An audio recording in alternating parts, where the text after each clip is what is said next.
Shri Krishna Govinda Hare Murari Nath Narayana Vasudeva Shri Krishna Govinda Hare Murari Nath Narayana Vasudeva Nath Narayana Vasudeva Nath Narayana Vasudeva Nath Narayana Vasudeva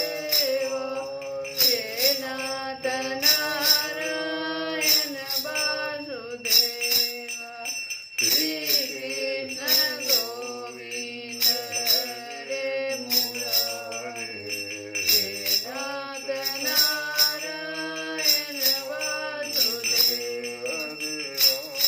Hare Rama Rama Hare Hare Hare Krishna Krishna Krishna Hare Hare Hare Rama Hare Rama Rama Rama Hare Hare Krishna Krishna Krishna Krishna Hare Hare Rama Hare Rama Rama Rama Hare Hare Hare Krishna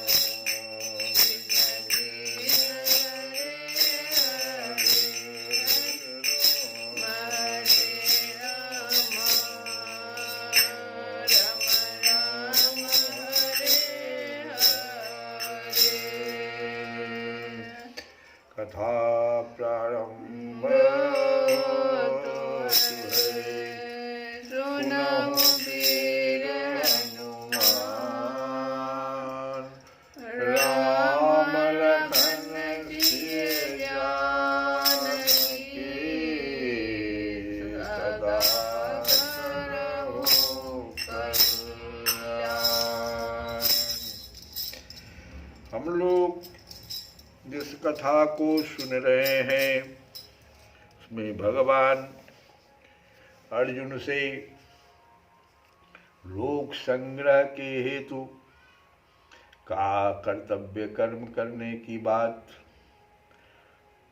उदाहरण के साथ दे रहे हैं।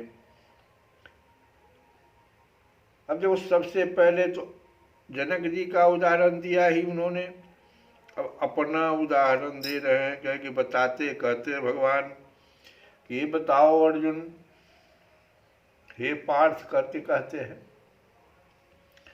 ये तो हमको समझाओ कि इस त्रिलोकी में कोई भी कर्तव्य मेरे लिए शेष है। कहते हैं भगवान कि पार्थ में त्रिषु लोकेषु, पार्थ हे पार्थ में मुझे त्रिषु तीनों लोकेषु तीनों लोकों में, पार्थ में त्रिषु लोकेषु न किंचन कर्तव्यम अस्ति। तीनों लोकों में न तो कुछ कर्तव्य है मेरे लिए, मुझे तीनों लोकों में कोई कर्तव्य तो है नहीं। च और न अवाप्तव्यम अनवाप्तम कर्मणि एव वर्ते, और न कोई प्राप्त करने योग्य वस्तु ही अप्राप्त है। भगवान के लिए कोई भी ऐसा चीज है कि जो वस्तु उनको प्राप्त नहीं है और उसके लिए वो मनुष्य का शरीर धारण कर लेते हैं। तो वही कहते हैं कि हे पार्थ, मुझे तीनों लोकों में न तो कुछ कर्तव्य है और न कोई प्राप्त करने योग्य वस्तु अप्राप्त है, फिर भी मैं कर्तव्य कर्म में ही लगा रहता हूं। क्या भगवान कहना चाहते हैं? भगवान किसी एक लोक में सीमित नहीं है, वे तीनों लोकों में अपना कोई कर्तव्य न होने की बात कह रहे हैं। भगवान के लिए त्रिलोकी में कोई भी कर्तव्य शेष नहीं है, क्योंकि उनके लिए कुछ भी पाना शेष नहीं है। कुछ न कुछ पाने के लिए ही मनुष्य, पशु, पक्षी, ये जितने भी हैं कर्म करते हैं। लेकिन भगवान एक विलक्षण बात कह रहे हैं। वो तो कहते हैं कुछ भी करना और पाना शेष न होने पर भी मैं कर्म करता हूं। अपने लिए कोई कर्तव्य न होने पर भी भगवान केवल दूसरों के हित के लिए अवतार लेते हैं और साधु पुरुषों का उद्धार, पापी पुरुषों का विनाश, धर्म की संस्थापना करने के लिए कर्म करते हैं।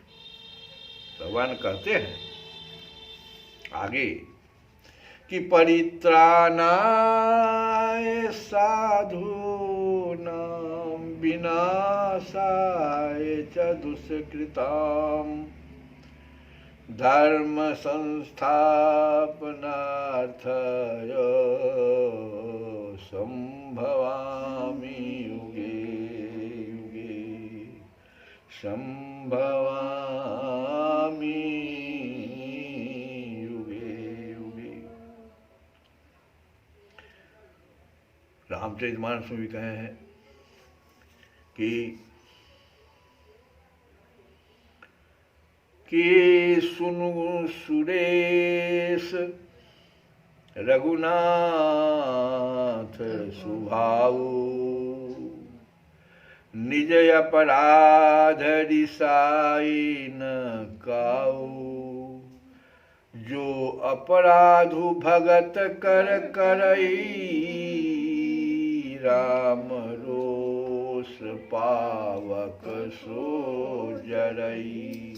और कहते भगवान कि हेतु रहित जग जुग उपकारी तुम तुम्हार सेवक असुरारी। हेतु रहित जग जुग उपकारी तुम तुम्हार सेवक असुरारी। सबका हित करने के लिए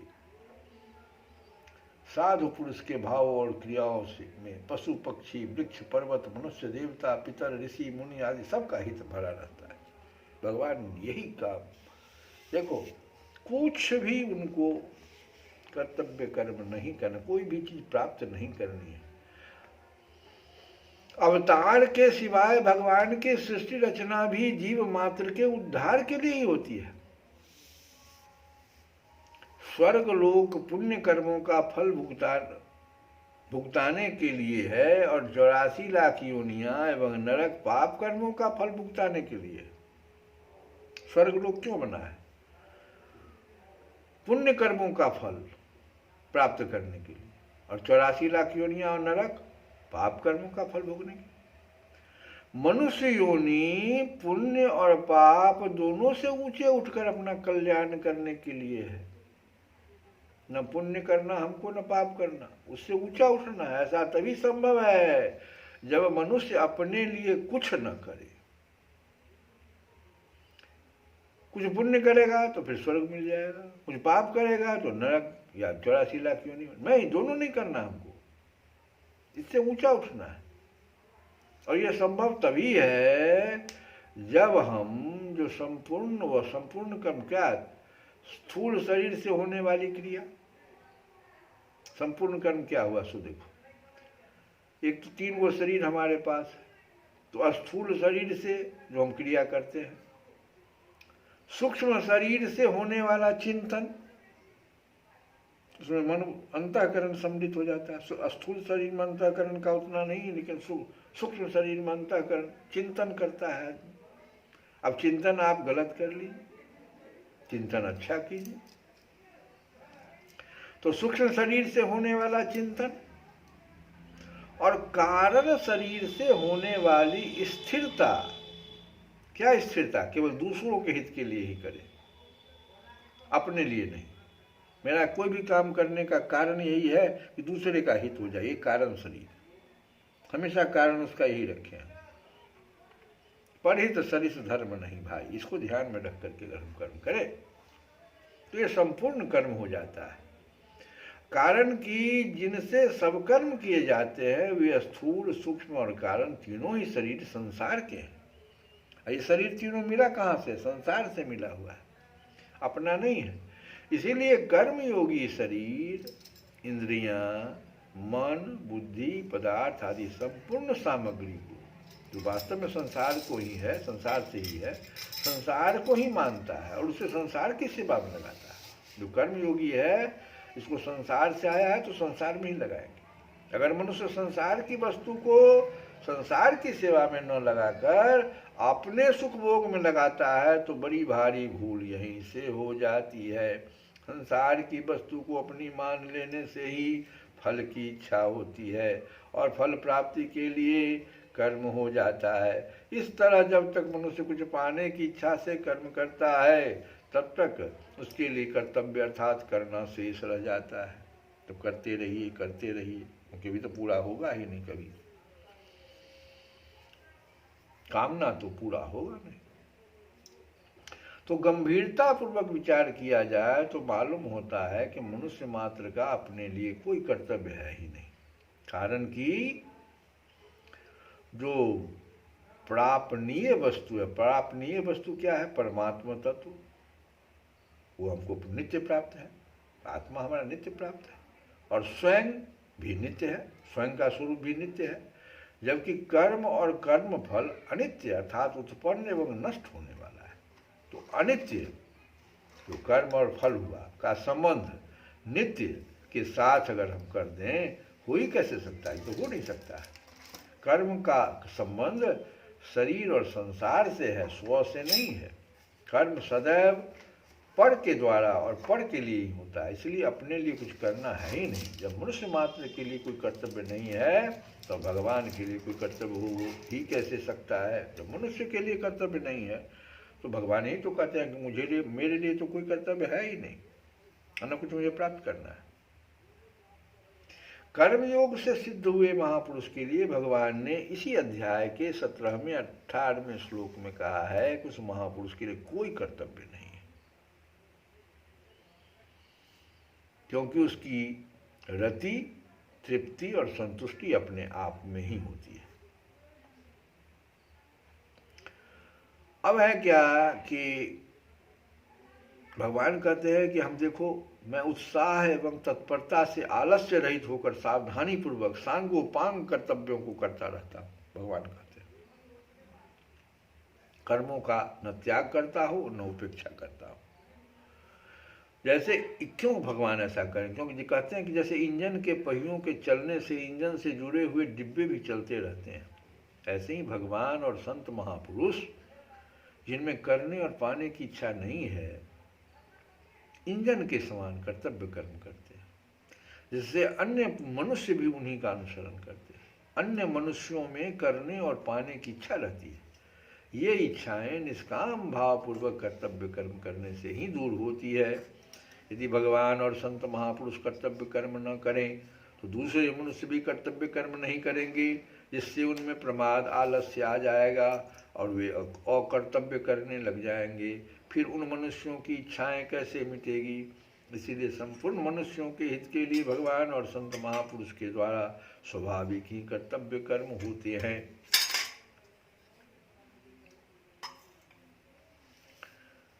भगवान सदैव कर्तव्य परायण रहते हैं, कभी कर्तव्यच्युत नहीं होते। अतः भगवत परायण साधकों को भी कभी कर्तव्यच्युत नहीं होना चाहिए। कर्तव्यच्युत होने से ही वह भगवत तत्व के अनुभव से वंचित रहता है। नित्य कर्तव्य परायण रहने से साधक को भगवत तत्व का अनुभव सुगमता पूर्वक होता रहता है। अब अगले श्लोक में हम लोग भगवान कहेंगे कि मैं धर्म की रक्षा और स्थापना के लिए तीनों लोकों में बहुत सी योनियों में अवतार धारण करके उन रूपों और वेशों द्वारा तदनुरूप बर्ताव करता हूँ। ये तो मनुष्य योनि की बात की है ना। वो कहते हैं और भी मैं धर्म की रक्षा और स्थापना के लिए तीनों लोकों में बहुत सी योनियों को धारण कर लेता हूँ। ये अगले श्लोक में भगवान कल हम लोग एक उदाहरण यह भी देंगे कि सिर्फ हम मनुष्य योनि में ही नहीं आते हैं, और भी योनियों को धारण करके हम अपना कर्तव्य कर्म करते रहते हैं। तो विनय पत्रिका से ही हम लोग जागु जागु जीव जड़, जागु जागु जीव जड़, जो है जग जामनी, जागु जागु जीव जड़, जो है जग जामनी,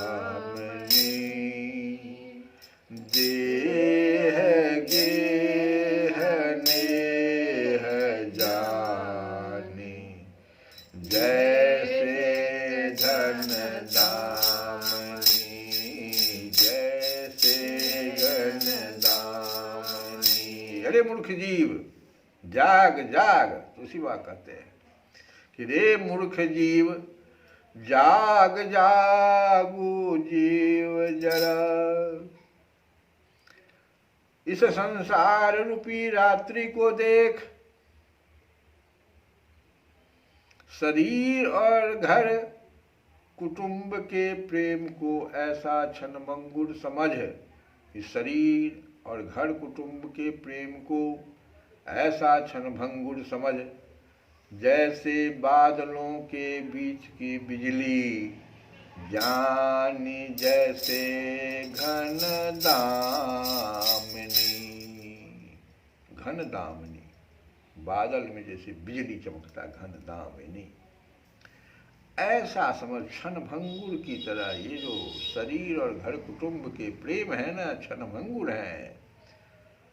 तो ये कहते हैं कि जागु जागु जीव जड़, जागु जागु जीव जड़, जो है जग जामनी, देह गेह नेह जानी, जैसे घन दामनी, जैसे घन दामनी।